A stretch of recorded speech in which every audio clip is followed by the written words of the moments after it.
October 25th, 1944, 3:51 a.m. Surigao Strait, Philippines.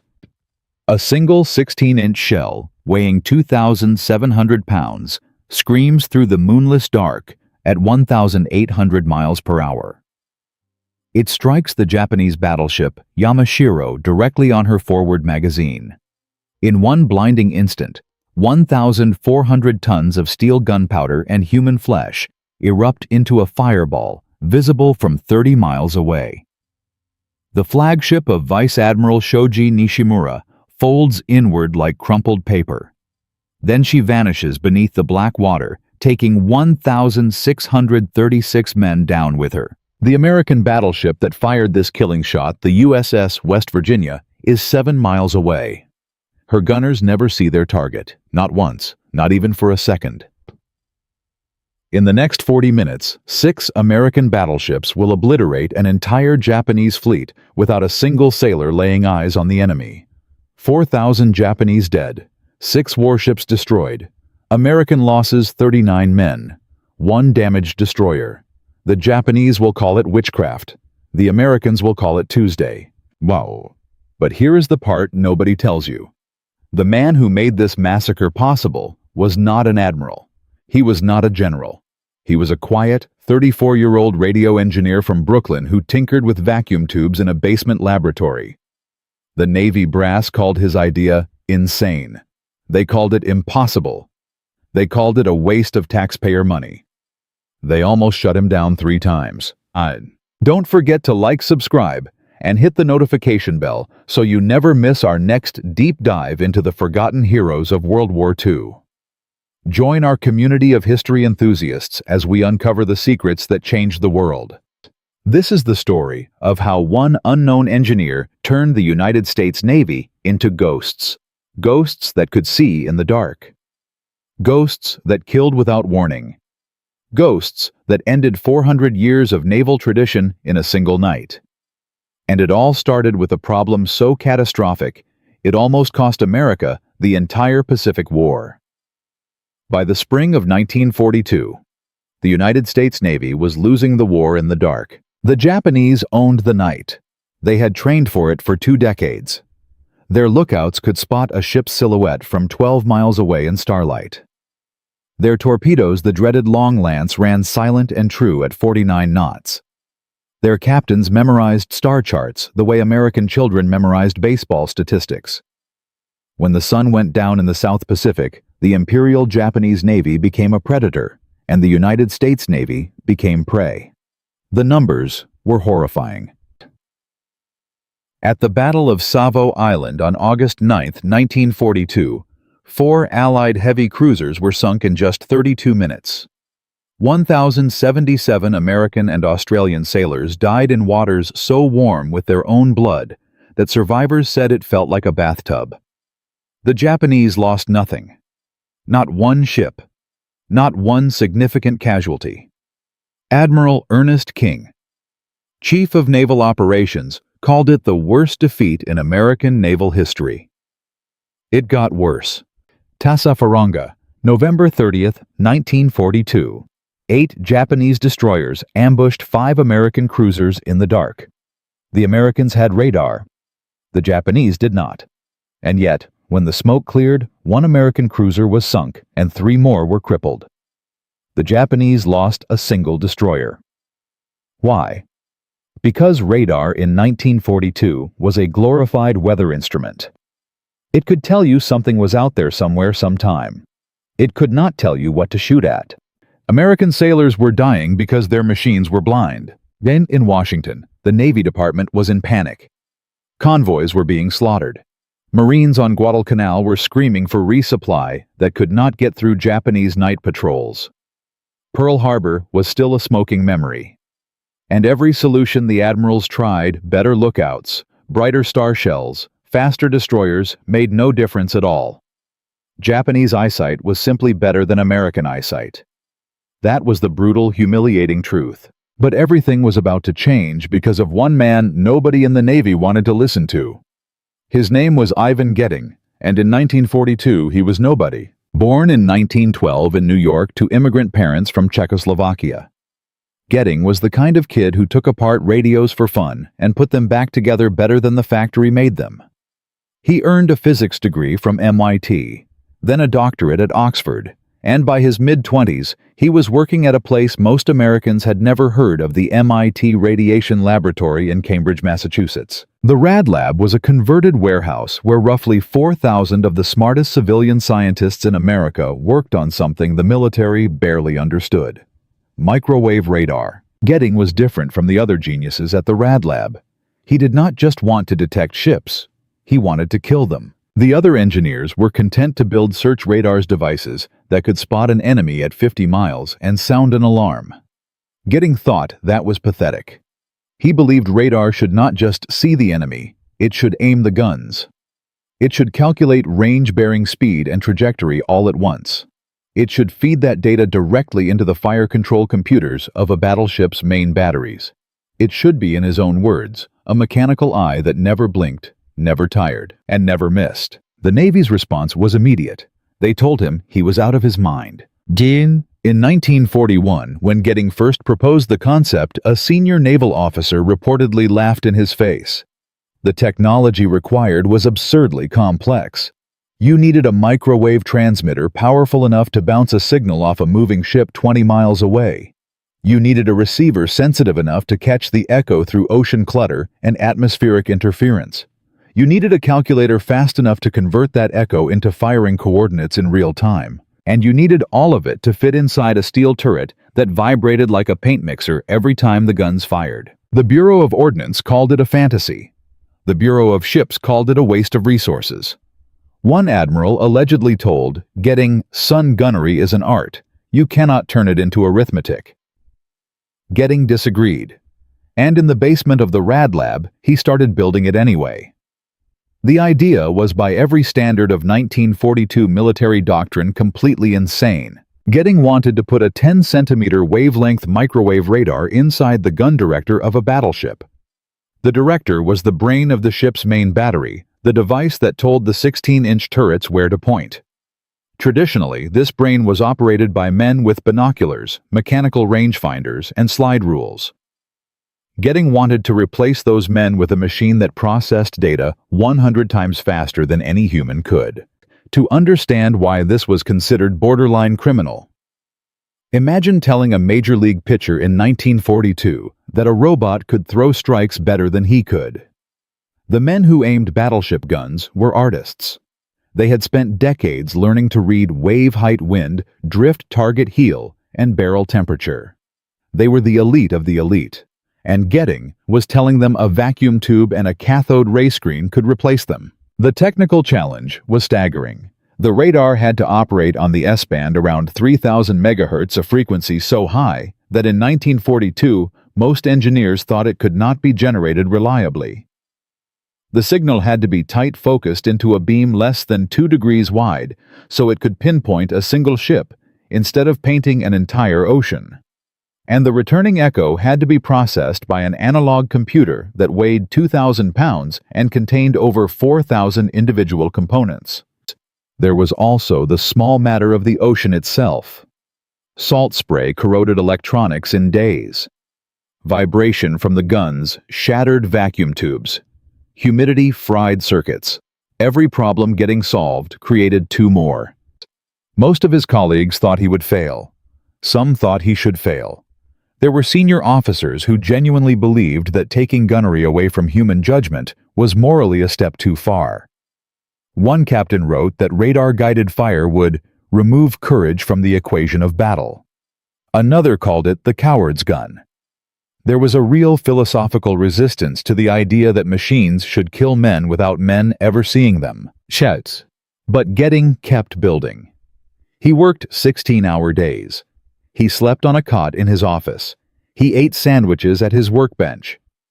And on a freezing morning in early 1943, he finally had a working prototype. He called it the Mark 8. They did not know it yet, but this single decision to keep building when everyone said stop would save thousands of American lives. The first secret test took place in February 1943, off the coast of Massachusetts. The Navy gave Getting one ship, just one. The destroyer USS Wikis, an older Wikis-class vessel, pulled from convoy duty for 2 weeks of evaluation. They mounted a prototype Mark 8 radar on her bridge, jury-rigged to her existing 5-inch gun director. The conditions were terrible. February in the North Atlantic meant 20-foot swells, sleet, and wind chills that froze the antenna gears solid. Getting himself rode along shivering in a borrowed pea coat, hand-tuning the system between salvos. The target was a decommissioned merchant ship. The SS Mary Eleanor towed 8 miles offshore. In a normal gunnery exercise, the destroyer would close to within 4 miles, use optical rangefinders and fire-spotting rounds to walk the shells onto the target. It was a slow, methodical process that took 20 minutes minimum. Getting wanted to do it in under 3, from 8 miles, at night, with no visual contact.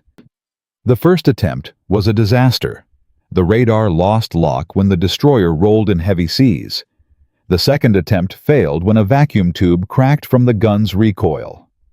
The Navy observers, 2 captains, and a rear admiral were preparing to write the entire program off as a failure when Getting begged for one more night.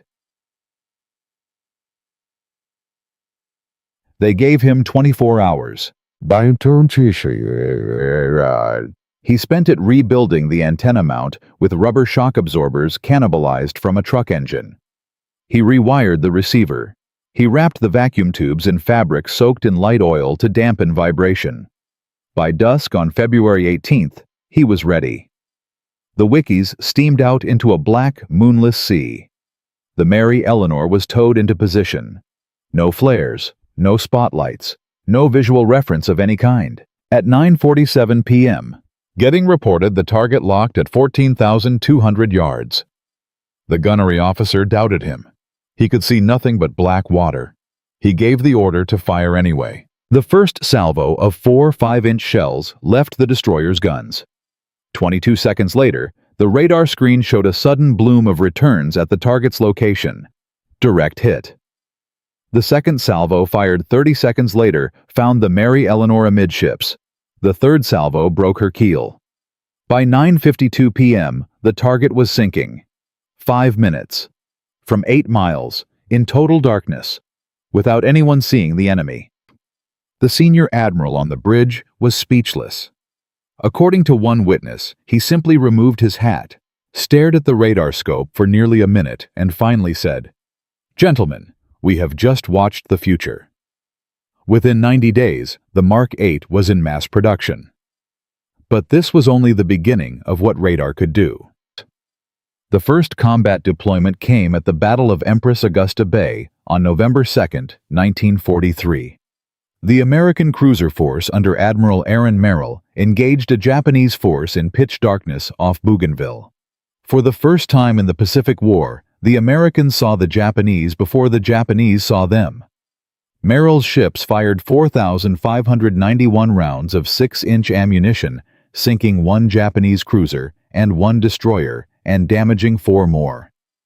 American losses: light damage to 2 destroyers from a single torpedo hit. Then came Cape St. George, November 25, 1943. Captain Arleigh Burke's destroyer squadron used Mark 8 radar to ambush 5 Japanese destroyers. 3 Japanese ships went to the bottom in 12 minutes. American losses were 0. Not a single sailor scratched. The Japanese were shocked. Their reports back to Tokyo described an enemy that fired with terrifying accuracy from impossible ranges, in conditions where human eyesight should have been useless. They suspected American magic. They suspected better optics. They suspected spies. They never suspected the truth that a quiet engineer from Brooklyn had built them a coffin made of microwaves. By mid-1944, every American capital ship in the Pacific carried the Mark 8, or its successor, the Mark 13. The technology that admirals had called insane in 1941 was now standard equipment on 6 battleships, dozens of cruisers, and over 300 destroyers. It had been proven in skirmish after skirmish, ambush after ambush. It had killed Japanese sailors so efficiently that Imperial Navy doctrine was beginning to crack. But the truly massive test, the moment that would prove or disprove radar gunnery on a fleet-wide scale, had not yet come. The Imperial Japanese Navy still had its giants. Two of the largest battleships ever built. A corps of veteran admirals who refused to believe that 400 years of naval tradition could be undone by a glowing green screen. They were preparing one final desperate gamble, a four-pronged attack, a trap, a last roll of the dice that could still destroy the entire American invasion of the Philippines if it succeeded. It was called Operation Shogo. It was Japan's last hope, and it was about to sail straight into the most one-sided massacre in the history of naval warfare. In Part 2, we will follow Vice Admiral Shoji Nishimura as he leads 2 battleships and 4 destroyers into the narrowest, deadliest stretch of water in the Pacific. We will meet Admiral Jesse Oldendorf, the man who set the trap. We will see how 39 PT boats and 28 destroyers became the eyes of an entire battle fleet. And we will count down the final hours before the Mark 8 radars of the USS West Virginia lock onto the Yamashiro for the first time. But will radar alone be enough to stop a battleship designed specifically to fight in close-range darkness? Will Getting's invention survive its greatest test? Or will the ghosts of Pearl Harbor finally rise from the depths to claim one last terrible victory? The answer is coming, and it will rewrite naval history forever. Previously, we met Ivan, Getting, a 34-year-old radio engineer from Brooklyn who built the Mark 8 fire control radar in a basement laboratory. We saw his prototype destroy a target ship from 8 miles away in pitch darkness in February 1943. We watched the Mark 8 prove itself in skirmishes at Empress Augusta Bay and Cape St. George. By late 1943, the technology worked. But getting it onto every battleship in the Pacific Fleet, that was the real war. Because the United States Navy in 1943 had a problem worse than the Imperial Japanese Navy. It had its own admirals, men with 30, 40, even 50 years of service, men who had fought at Veracruz and Jutland, men who believed with bone-deep certainty that a machine could never replace a sailor's eye. And these men controlled every dollar, every ship, every order in the Pacific. And the statistics were brutal. Of the 18 active battleships in the United States Navy in early 1944, only 4 had been fully refitted with Mark 8 radar. The other 14 were still using older systems, or worse, no radar fire control at all. At the current production and installation rate, the entire fleet would not be ready until 1946. The war could be lost by then. And this is where everything got worse. The man standing in Getting's way was Vice Admiral William Blandy, Chief of the Bureau of Ordnance. Blandy was 52 years old, a graduate of the Naval Academy class of 1913, and a gunnery officer to the marrow of his bones.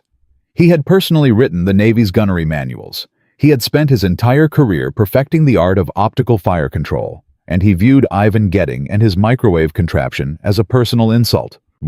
Blandy was not stupid. He understood that radar worked. What he refused to accept was that radar should replace traditional gunnery training. He wanted radar as a backup, a supplement, a tool for fog and rain. He did not want it controlling the main batteries of capital ships in clear weather. He believed sincerely that human judgment was irreplaceable. In November 1943, Getting was summoned to the Bureau of Ordnance in Washington. The meeting lasted 4 hours.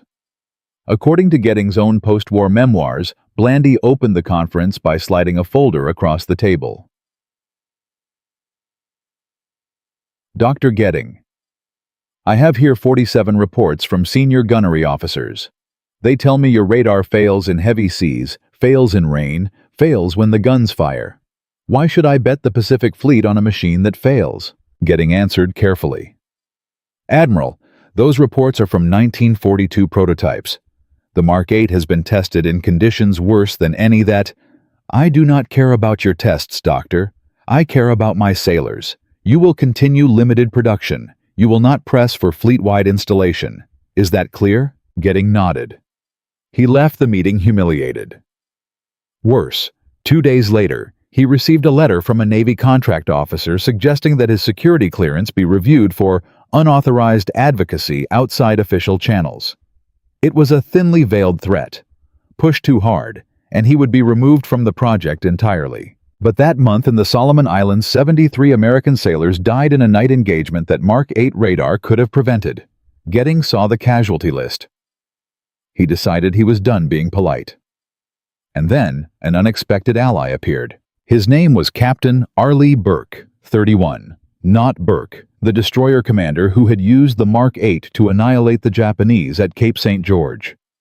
Burke was 42 years old, decorated, respected, and absolutely fearless of senior officers. In December 1943, he was reassigned to Washington to advise on destroyer doctrine.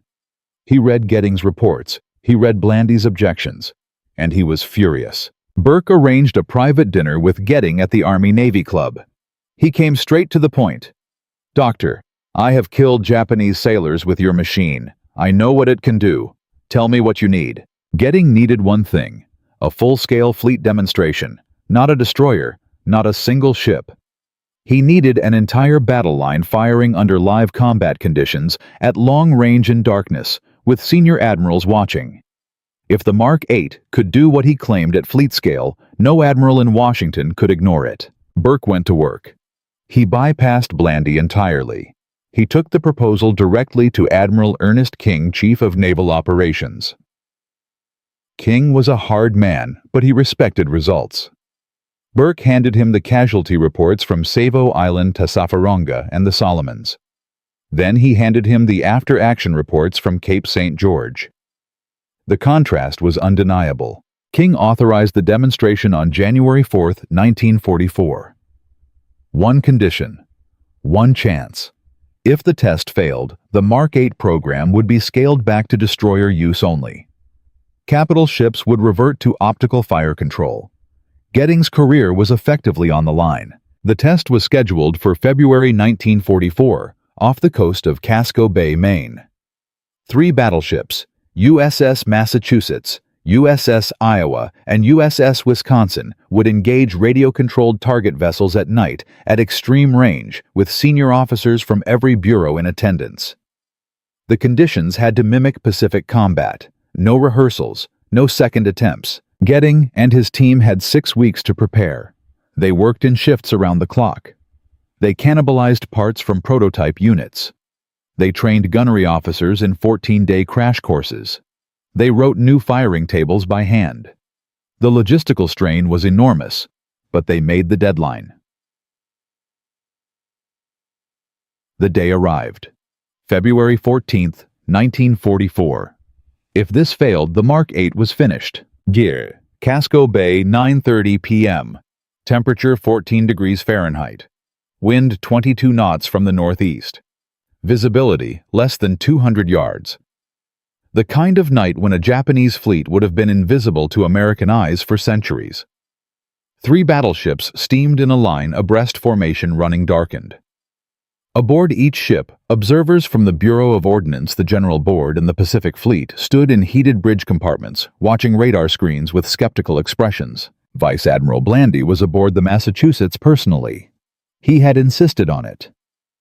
The targets were 3 decommissioned merchant hulks towed into position 26,000 yards distant. That was 13 nautical miles. Beyond visual range, even on a clear day. In this weather, they might as well have been on the moon. At 9:47 p.m., Giddings himself riding aboard the Iowa gave the signal. Radar lock confirmed. Range 25,800 yards. Bearing 047 degrees.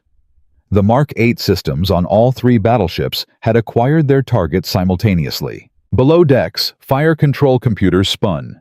Mechanical calculators clicked through firing solutions. Gun crews loaded 16-inch shells weighing 2,700 pounds apiece. Powder bags, 660 pounds per gun. Turrets rotated on their massive bearings, slowly, smoothly, guided by data, not eyesight.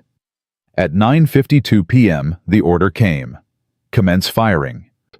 9 16-inch guns on the Iowa thundered in unison. The recoil shoved the 45,000-ton ship sideways 3 feet. The flash lit the bay like daylight for half a second, then plunged it back into utter blackness. 51 seconds later, the radar screens showed a sudden bloom of returns at the target's exact coordinates.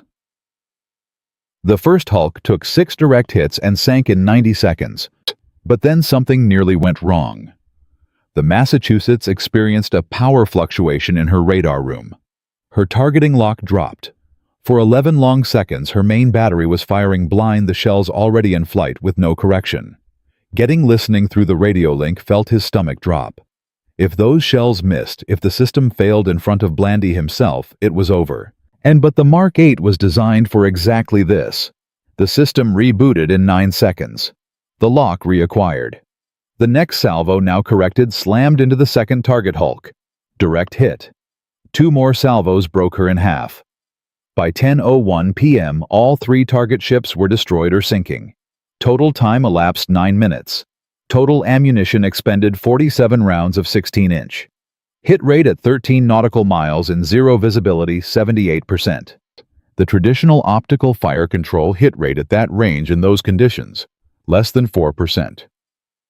Vice Admiral Blandy stood on the Massachusetts bridge for several minutes after the firing stopped. He said nothing.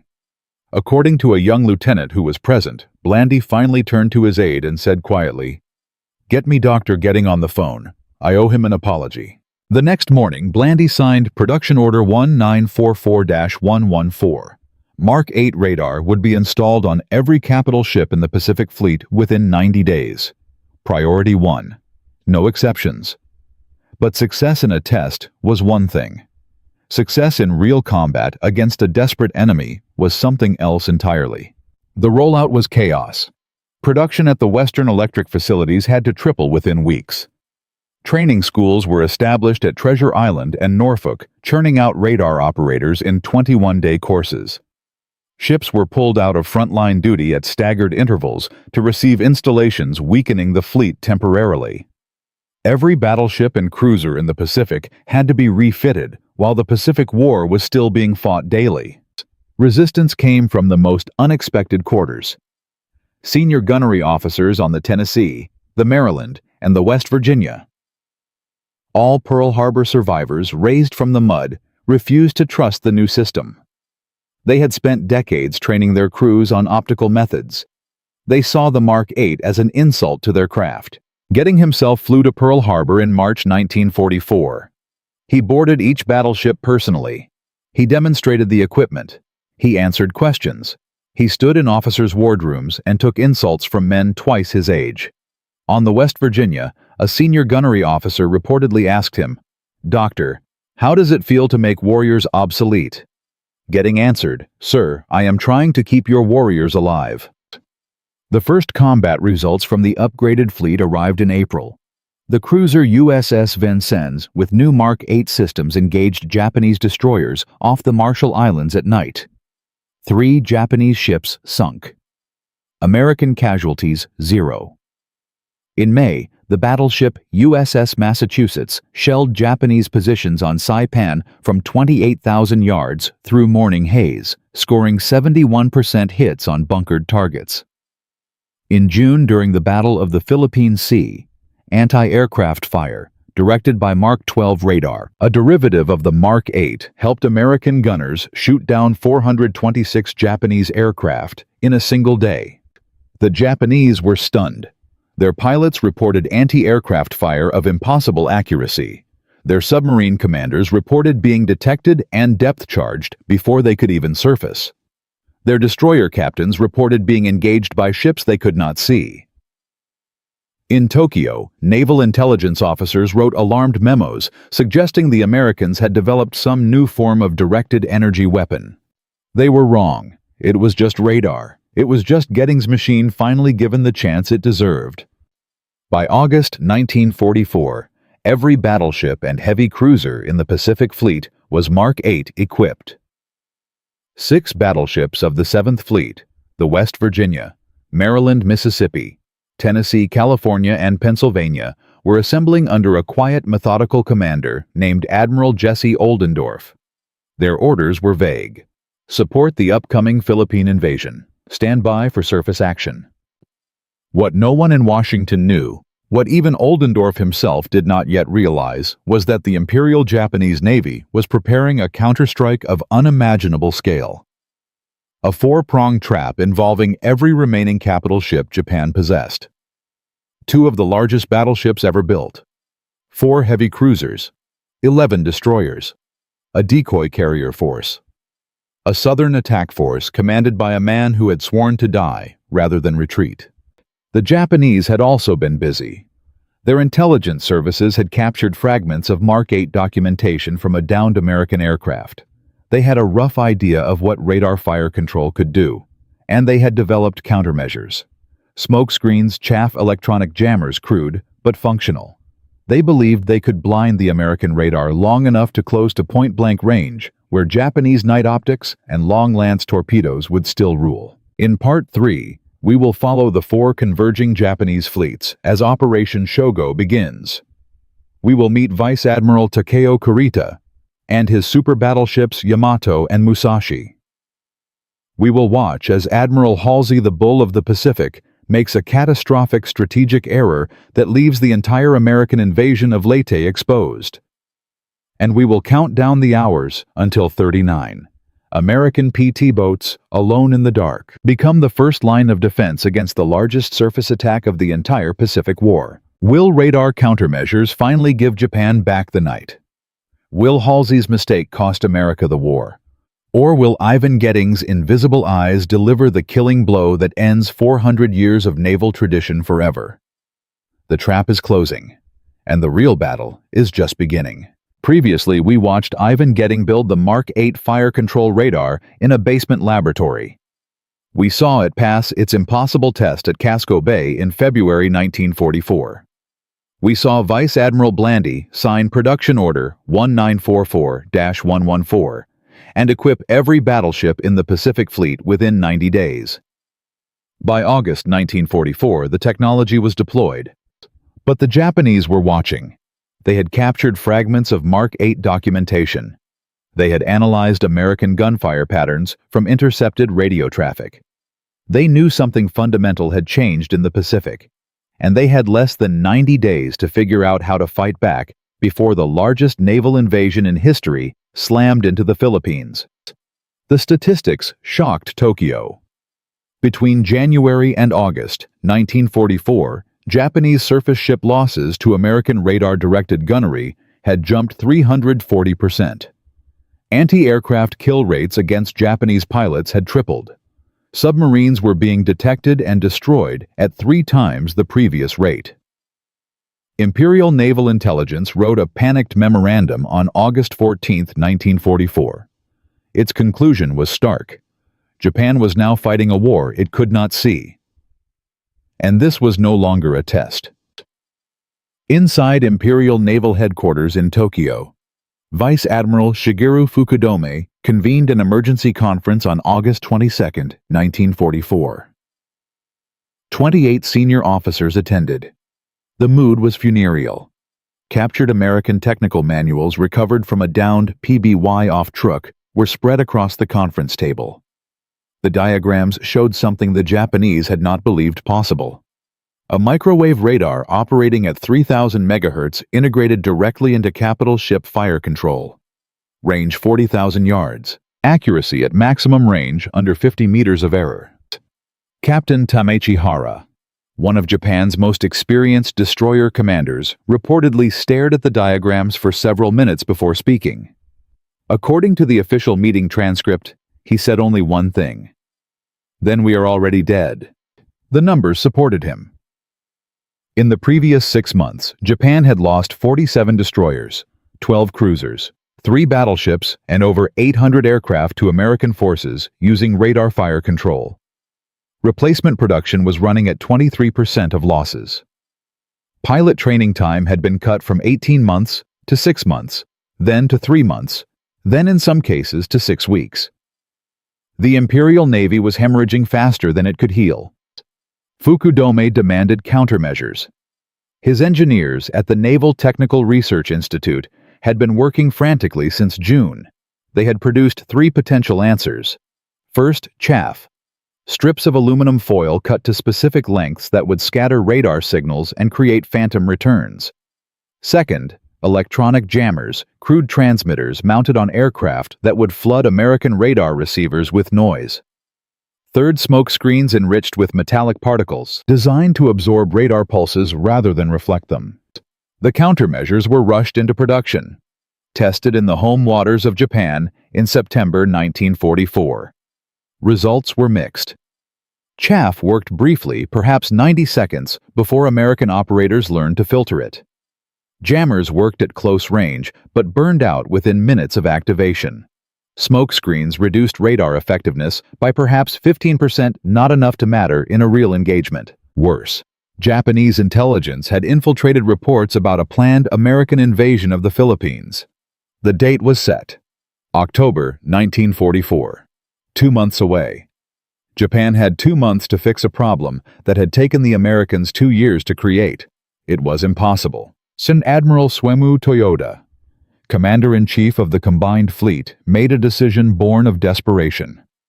If Japan could not match American radar, Japan would attack at point-blank range, where radar advantage would mean less. The plan was Operation Shogo. 4 task forces converging on the American invasion fleet at Leyte Gulf, the biggest naval gamble in Japanese history. But this was not the only threat the Mark 8 program faced. Back in the United States, the explosive growth of radar production was creating its own crisis. By September 1944, Western Electric was manufacturing Mark 8 systems at a rate of 14 per month, triple the planned production. Quality control was suffering. 3 units installed on cruisers in San Francisco failed within their first week of sea trials. A vacuum tube shortage developed. Skilled technicians were being drafted faster than replacements could be trained. Then the disaster happened. On September 19, 1944, the destroyer USS Warrington was sailing south of Bermuda when she encountered a hurricane. Her brand-new Mark 8 system, recently installed, short-circuited and started a fire in her radar room. Combined with massive sea damage, the ship sank with the loss of 248 sailors. The Mark 8 fire was not the primary cause of the sinking, but the press did not know that. By September 25th, headlines in 3 major newspapers were asking whether the Navy's new Miracle radar was actually killing American sailors. Senator Harry Truman's investigative committee announced hearings. Production was temporarily slowed pending review. Vice Admiral Blandy, who had backed getting personally, came under intense political pressure. Some senators demanded the entire program be suspended. Charlie Vaughan, Getting flew to Washington and testified for 6 straight hours on October 4, 1944. He brought the technical reports. He brought the casualty statistics. He showed that the Mark 8 had saved an estimated 8,400 American lives in 1944 alone, compared to projected losses without it. He admitted production flaws and outlined a comprehensive quality control program. He convinced the committee, but barely. The vote to continue production was 7-5. Getting walked out of the hearing exhausted, doubting himself for the first time in 2 years. He wrote in his journal that night, "I do not know if I have built a weapon or a coffin. We will know soon." But then an event changed everything. October 24, 1944. The Pacific.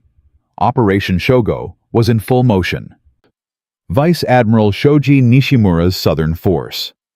2 battleships, 1 heavy cruiser, 4 destroyers was steaming north toward Surigao Strait. Their orders were absolute. Penetrate the strait, reach Leyte Gulf, destroy the American invasion fleet at any cost.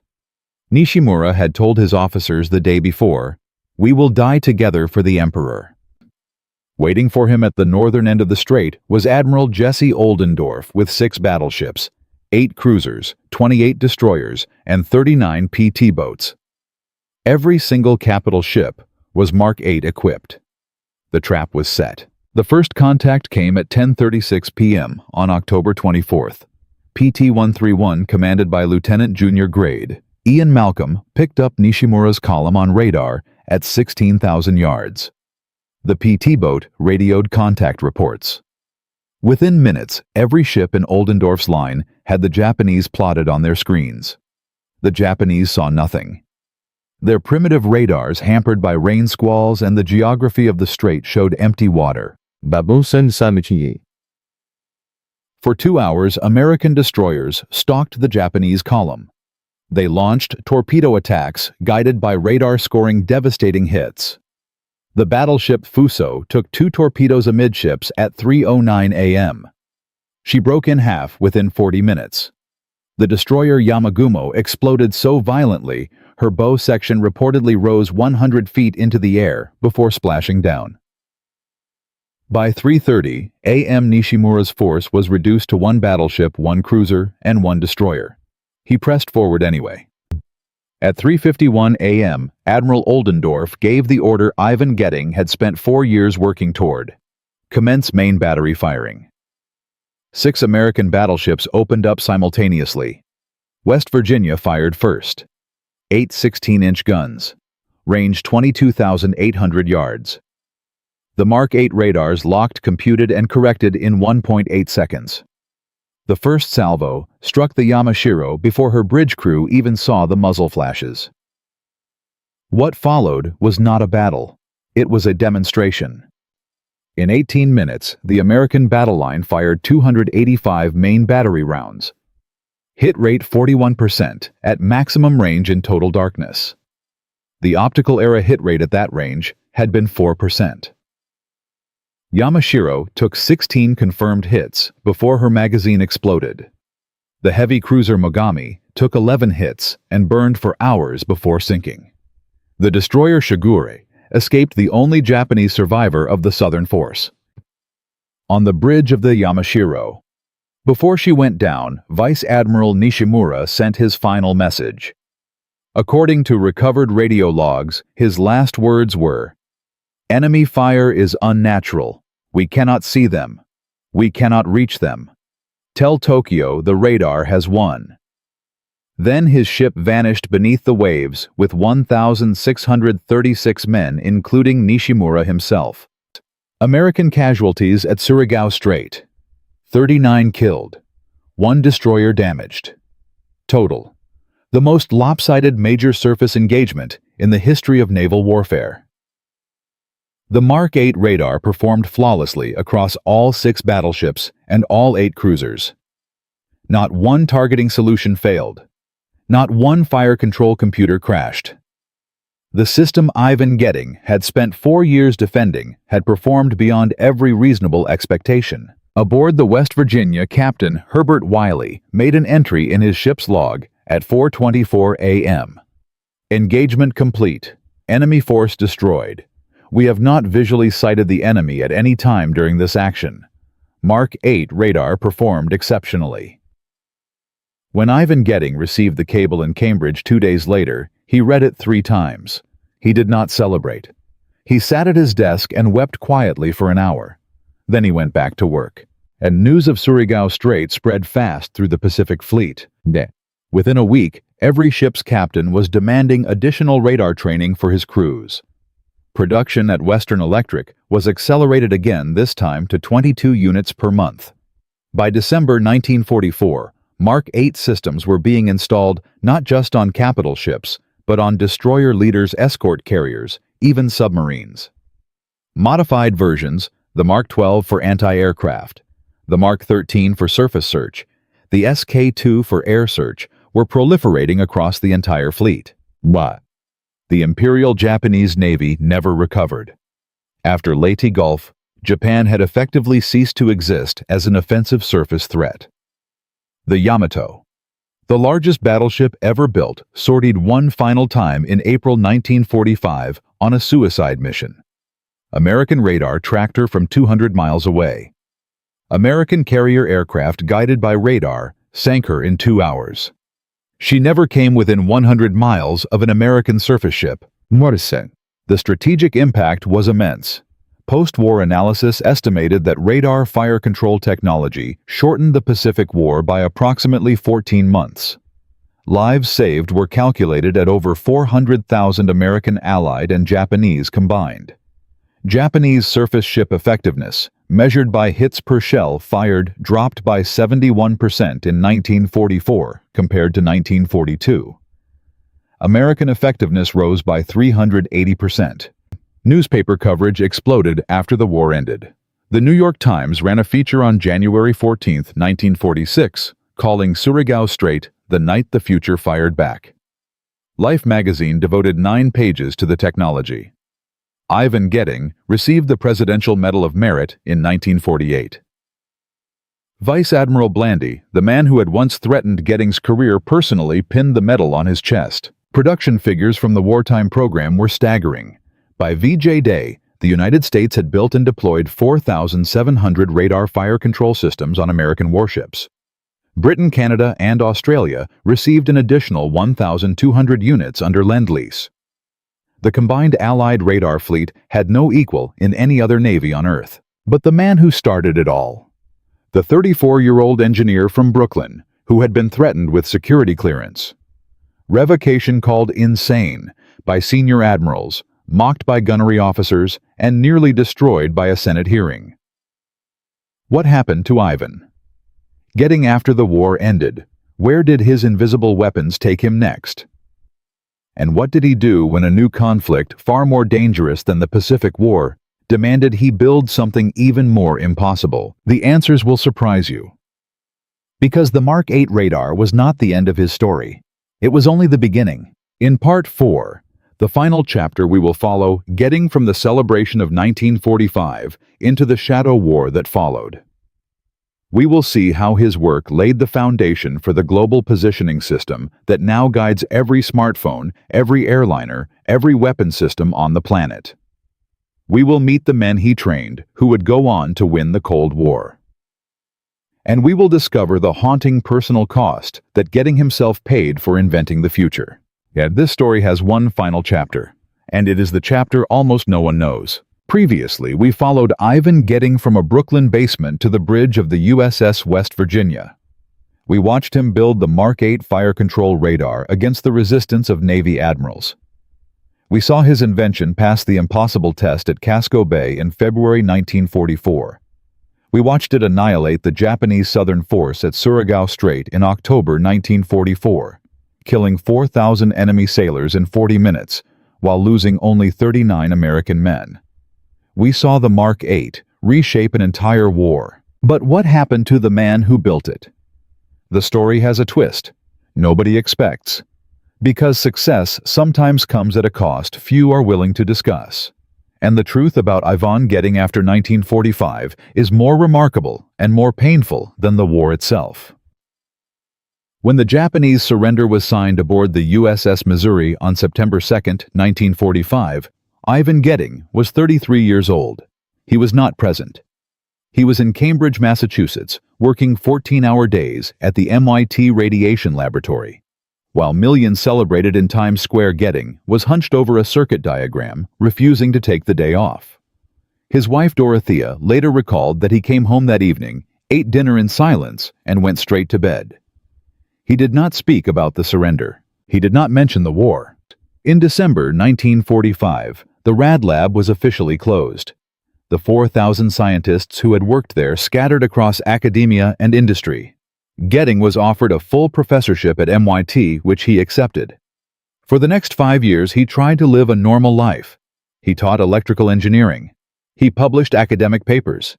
He built a small house in Belmont with his own hands, including the wiring, which his wife joked was probably the only house in Massachusetts capable of detecting incoming aircraft. But the world was not done with Ivan Getting.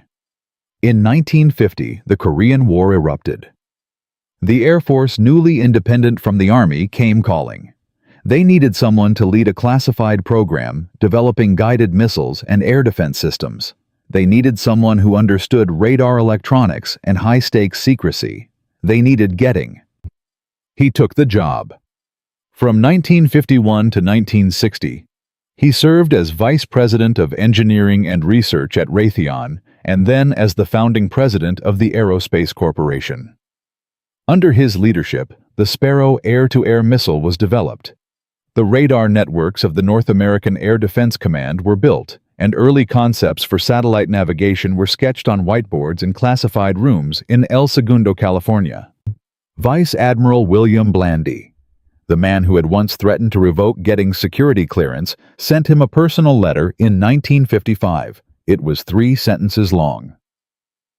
Dr. Getting, I was wrong in 1943. You were right. Sincerely, William Blandy. Getting framed the letter. He kept it on his office wall for the rest of his life. But his real legacy was not the medals or the corporate titles. It was something he started thinking about in the 1960s, something so audacious that even his wartime colleagues thought he had gone mad again. Getting wanted to put atomic clocks in space. He wanted to build a constellation of satellites that could tell any human being on Earth to within a few meters exactly where they were standing. He called the concept satellite-based navigation. The Air Force funded the early studies in 1963. The first system, called Transit, became operational in 1964. The full version, the one Getting truly envisioned, would not become operational until 1995. By then, Getting was 83 years old. He lived long enough to see his idea reshape the world. We call it GPS today. The Mark 8 radar program produced 4,700 fire control units during World War II. By 1955, those units had been replaced by faster, smaller, more accurate successors. By 1975, the underlying technology had evolved into the AWG-9 radar that armed the F-14 Tomcat. By 2000, Aegis combat systems on American destroyers could track 100 targets simultaneously and engage 20 of them at once, all descended directly from Gettings' basement prototype.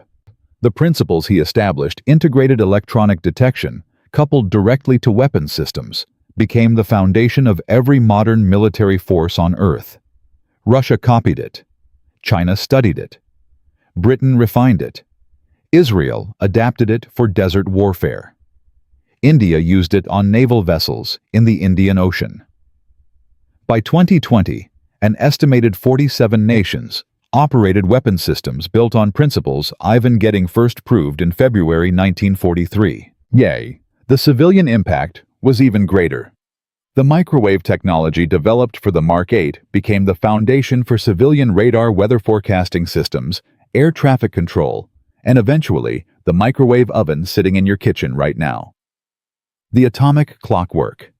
Getting championed in the 1960s did not just produce GPS. It produced the timing systems that enable the global financial network. Every credit card transaction, every stock trade, every internet packet routed across continents depends on synchronized timing first developed in Gettings' classified Air Force programs. Estimates of total lives saved by these technologies, military and civilian combined, run into the millions. GPS alone is credited with reducing aviation accidents by an estimated 73% since 1995. Maritime navigation accidents have dropped by 81%. Modern emergency services, ambulances, fire crews, search and rescue teams all rely on satellite navigation that traces directly back to a quiet engineer who refused to give up in 1942. But the deepest lesson of Gettings' story is not technical. The Mark 8 radar succeeded for one reason that has nothing to do with engineering. It succeeded because one man kept building when every authority figure told him to stop. Getting was not the smartest man at the Rad Lab. He was not the most senior. He was not the best connected politically. He had one quality that mattered more than all of those: sustained, stubborn, almost pathological persistence in the face of institutional rejection.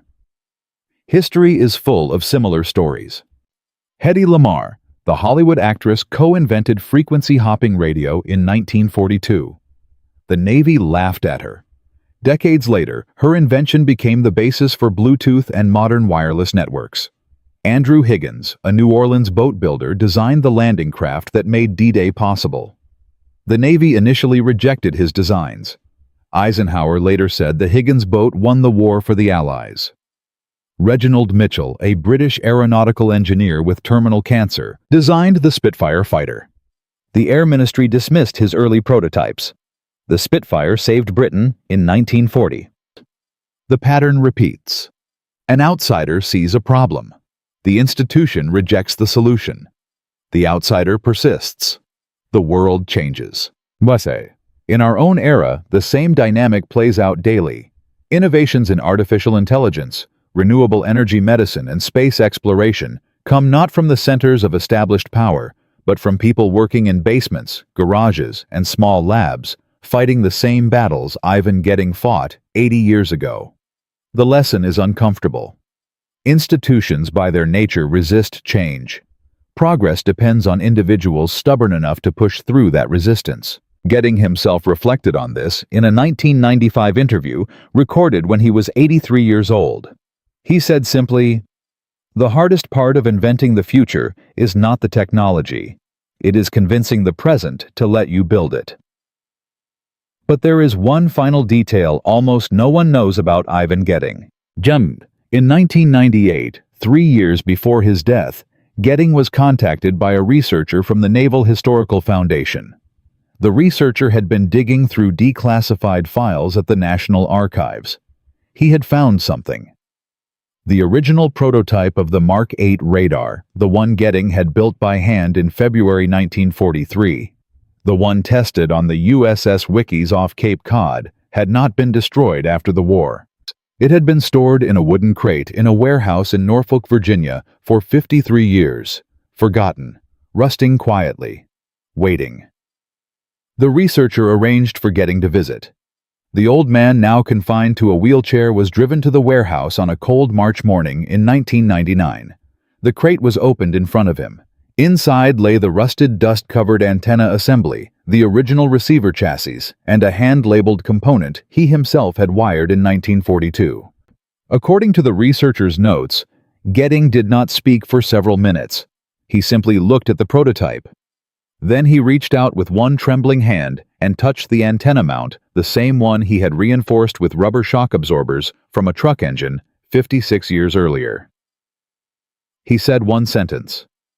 "I had forgotten how small it was." The prototype is now displayed at the National Electronics Museum in Linthicum, Maryland. Visitors can stand within 3 feet of the device that killed 4,000 Japanese sailors at Surigao Strait, that began the radar revolution, that founded the lineage of every modern fire control and navigation system on Earth. Most visitors walk past without realizing what they are looking at. Ivan Getting died on October 11, 2003, at the age of 91.